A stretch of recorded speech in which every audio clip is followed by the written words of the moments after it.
Okay, and we are back with another episode of Friday Night Smackdown. Let's get right into it. I believe we're from Italy tonight, and the crowd, as always, was on fire. Randy Orton entered the ring. He opened the show, and right off the bat, they were singing every single word, as they often do, because this is a European tour, and they don't really get the WWE over there too often. I believe this was the first show in 18 years to be held from that arena in Italy, and the fans definitely took advantage of their opportunity. So basically, Randy Orton goes to the ring. He's soaking the moment in. He's hitting his pose. I'm hitting his pose. Before he could even say a word, Kevin Owens interrupts. And the whole gist of his promo was, "Hey, Randy, I know we haven't always seen eye to eye, but I've made some mistakes. You didn't deserve what I've done to you. Everybody else I've screwed over basically had it coming, except you. And with WrestleMania right around the corner, hey, how about you and me link up, go get those tag team championships?" Randy Orton pretended he was thinking about it, and he basically said, hell no, I'm not with that. What needs to happen is at WrestleMania, I gotta kick your goddamn head off of your shoulders. So we get Randy Orton versus Kevin Owens at WrestleMania. I kind of feel bad for Randy Orton, because it's like you have John Cena, they're more or less equals in terms of star power. John Cena's, well, more than likely, let's be real, he's gonna main event WrestleMania. And then you have Randy Orton and Kevin Owens. That doesn't even feel like the main event of Smackdown. It's better than not being on the card, but I feel like with the resume that Randy Orton has, he deserves better than, it's better than not being on the card, you know? I don't know what they could have done with him, but this feels like a SmackDown main event at best, if we're being serious here. And nothing against Kevin Owens, it's just, you guys know what I'm talking about. There's no championship on the line, there's no stipulation, it's just Randy Orton versus Kevin Owens. After that, we get a tag team match with Damian Priest and Jimmy Uso versus Drew McIntyre and Shinsuke Nakamura. And something that stood out to me right away was Damian Priest gets an entrance. We go to a quick commercial. We cut back from said commercial, and we're in the middle of Shinsuke Nakamura's entrance. And I thought, damn, like, Jimmy Uso really pulled the crap end of this whole brother stick, eh? You have Jey Uso about to possibly main event night one of WrestleMania. Regardless of if he main events or not, he has a world championship match, and it's like, brother can't even get an entrance on SmackDown? That's kind of crazy. Oh, man. After Shinsuke's entrance, we get Drew McIntyre entering the ring. And Damian Priest is hot. He doesn't even wait. He runs up the ramp, and they start a big brawl, because you know these guys be going at it like Tom and Jerry, so on site, as Drew McIntyre likes to say. So they're brawling, making their way down to the ramp. Shinsuke Nakamura joins in, and he helps beat up Damian Priest. So now it's basically 2-on-1, and Jimmy Uso, out of frame, clears the top ropes and then lands on everybody. It was pretty nice, and I know Jimmy Uso felt nice about it, especially because of the Jey Uso top rope botch last week. And I know, I seen the smile on his face. I know he was thinking, I may not get an entrance, but I could damn sure clear some ropes. The match was basically back and forth.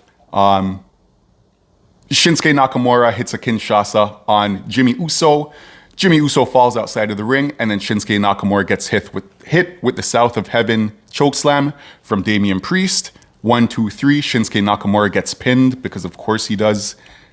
I heard that his contract is running out soon, and I don't think he intends to renew. And to be honest, man, I don't blame him. Like I said last week about Shinsuke Nakamura, something just isn't there. And I don't know what these guys are doing with him, because I feel like there could be something there. Like, he has one of the best entrances in the history of the WWE. Might make a video about that. The fans were singing along to his entrance. They like Shinsuke.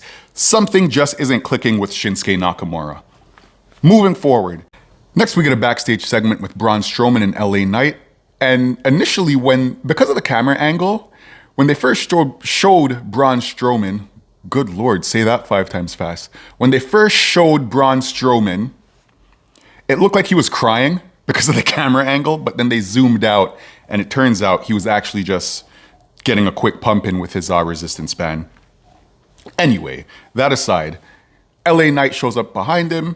He pretty much says, yo, I know you're facing Jacob Fatu later. You know how these bloodline guys get down. You know they're going to use the numbers advantage. I'm going to keep an eye on this match. LA Knight goes to walk away. Braun Strowman holds him back. He's like, yo, this match is officially a number one contenders match for the United States Championship. And if I win this, it'll punch my ticket to WrestleMania. So I can't wait to win that. And then LA Knight goes, yeah. Braun Strowman goes, yeah. LA Knight goes, yeah. So that's going to be cool. It's nice that we have a little stipulation for the match later on. Oh my goodness. Then we get the side-by-side interview with Tiffany Stratton and Charlotte Flair. I can't stand Charlotte Flair. I'm not going to lie to you, man. You look at this promo and she was just belittling Tiffany Stratton the whole time. And I get it, you're a heel. You don't want to make it seem like your opponent is better than you. But you want to make it seem like they're credible enough so that you have something to lose should you lose the match, if that makes any sense at all. I just don't like how Charlotte does this thing where everybody she works with, she kind of craps on. At one point, she was just like, oh, because you have blonde hair and because you can do a backflip, you think you're me. And Tiffany Stratton said, well, hey, like, I don't need to be you. I'm the champion. And then without even hesitating, Charlotte goes, oh, but you won it via cash-in. Like, I just don't like how, not to mention she was cutting her off the whole time. It was just a really awkward watch. On my second watch of SmackDown, I actually skipped this segment. I just don't understand why Charlotte would use this angle, because how does this help anybody? If Charlotte wins, then essentially she just beat a nobody, by her words. And if Charlotte loses, then a nobody just beat her. Like, why would you put yourself in that position? I don't know, man. Next topic. We get one of the... We go from one of the most annoying characters, I think, in Charlotte Flair to one of the hottest characters in Jacob Fatu. This dude is just money. He's a mega star in the making. These guys go back at it, and you get your typical big brute match. You get your power slams. You get your heavy hitting moves. We skip to the end of the match. Basically, Tama Tonga and Solo, they run interference. Mind you, this is a number one contenders match. They run interference and they attack. They attack Braun Strowman, essentially giving him the win. I don't understand. And Jacob Fatu was clearly annoyed, frustrated, a little bit heated. I think I actually mentioned this last week as well with the DQs. If you're running in, why not just attack your boy, give him the win, and then you guys can beat down who you need to beat down. I never understood this logic, unless they say that Solo has done this on purpose. But I don't know. I just think they're making Solo look like a moron. They basically all three of them beat up Braun Strowman eventually. LA Knight runs down to even the odds, which he does. You have LA Knight and Braun Strowman standing tall. After this, we get another backstage interview with Kathy Kelly and Liv Morgan. Basically, Kathy Kelly asks, like, hey, like, why do you have an issue? Why do you have beef with Jade Cargill if we now know that Naomi was the attacker? And Liv answered this beautifully. She was like, hey, like, I don't know if you've been watching or not, but everybody thought that we did it. We as in Liv and Raquel. And Jade has done everything except clear our name. She's been updating her Instagram. She could have said, yo, like, I know who the attacker was. And she kind of just let Liv and Raquel have that. I love when people use logic in wrestling. That was a phenomenal answer by Liv Morgan. Next, we get Piper Niven versus Zelina Vega. Piper makes her entrance with Chelsea Green and Alba Fire as the cabinet, which is pretty cool. And I also thought it was nice that Piper entered the ring using her theme music. Oftentimes when you get somebody making their entrance and they're paired with a bigger star, especially a champion, they enter to the champion's music, which would have been Chelsea Green's in this case. But it was nice that Piper Niven got to enter with her own music. That was a nice little touch. That's why I like Chelsea Green as well, because I feel like she had a say in that.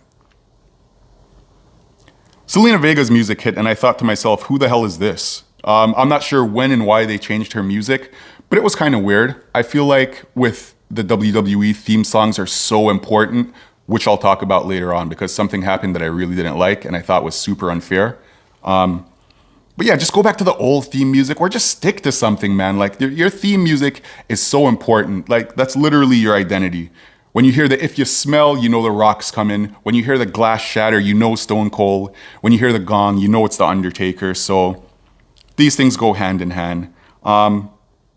During the match, I thought it was also funny that Zelina Vega is obviously the smaller competitor. She's much smaller than Piper Niven.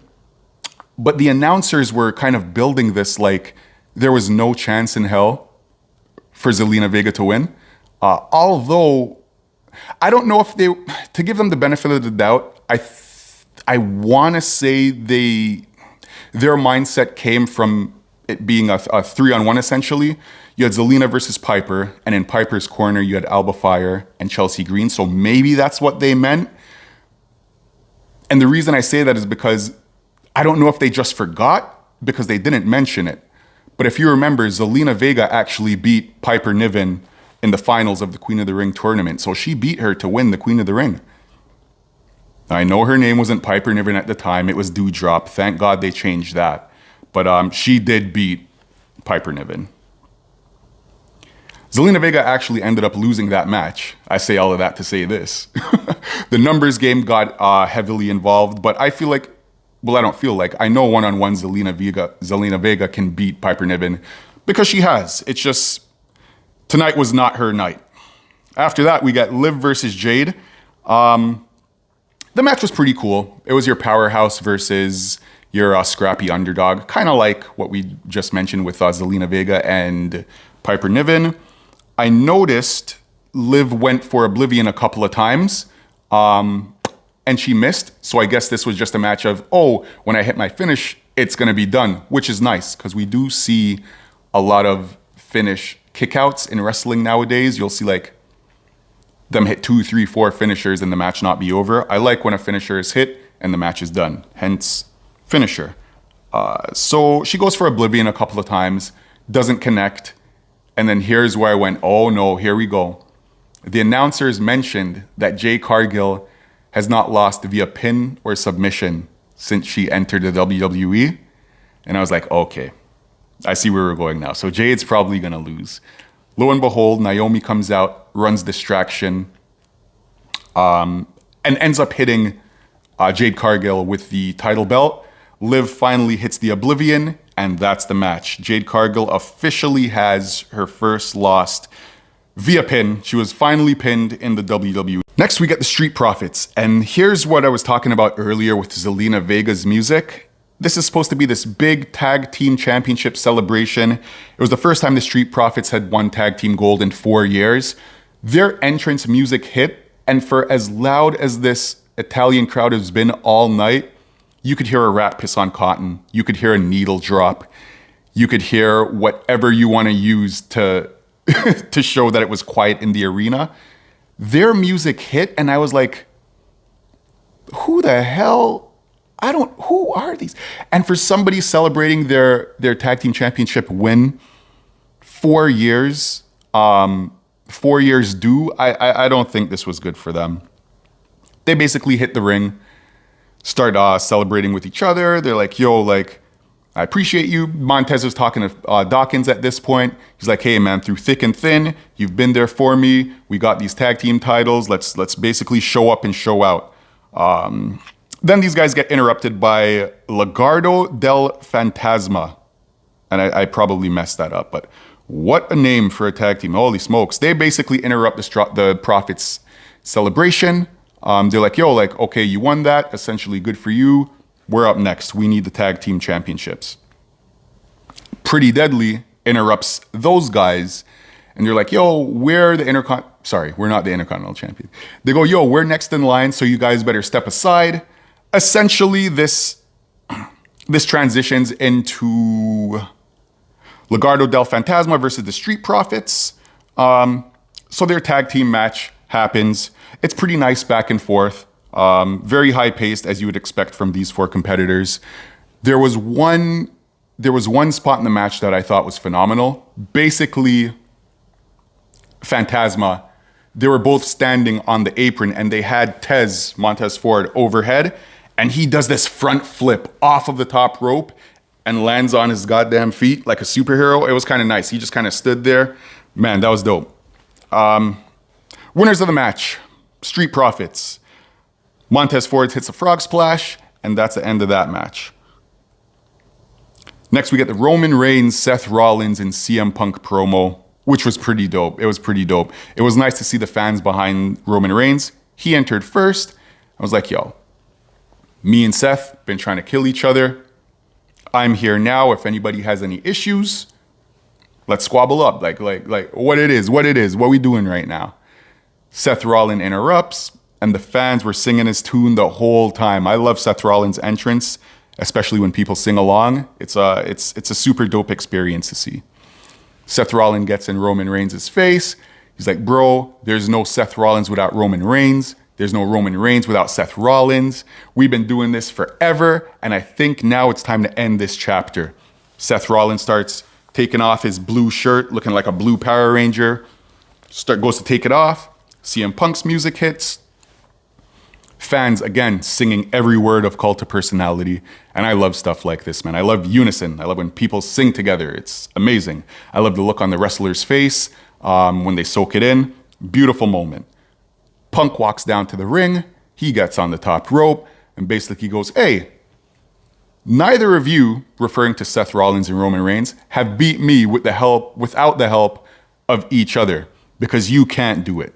He looks over to Paul Heyman and goes, hey, you, I need that favor still. Paul Heyman basically goes, no, not now, not now. After that, CM Punk goes, and I thank you for serving up Roman Reigns on a silver platter. Roman turns. He looks at Paul Heyman. CM Punk jumps off the top rope, hits Roman Reigns with the mic. They scuffle. Seth Rollins jumps in. They scuffle. They have a moment where each of them point to the WrestleMania sign. That's a triple threat for WrestleMania. So that's what we're getting. We're getting a Roman Seth Punk. I'm curious to know what this favor is. Does anybody have any ideas? Do we see like a Paul Heyman turn? Is he reuniting with CM Punk again? I'm very curious to know what this favor is. And then SmackDown ended. So that was a fun episode of SmackDown. I really enjoyed it. Everything except for that Charlotte Flair promo. I don't think you should be running that. There's a way to be a heel and still build up your opponent. That was just super corny to me. But yeah, SmackDown is done. That's one more review in the books. And I will see you guys for Monday Night Raw. Thanks for rocking with me. Hope you're enjoying the content. More to come. Peace.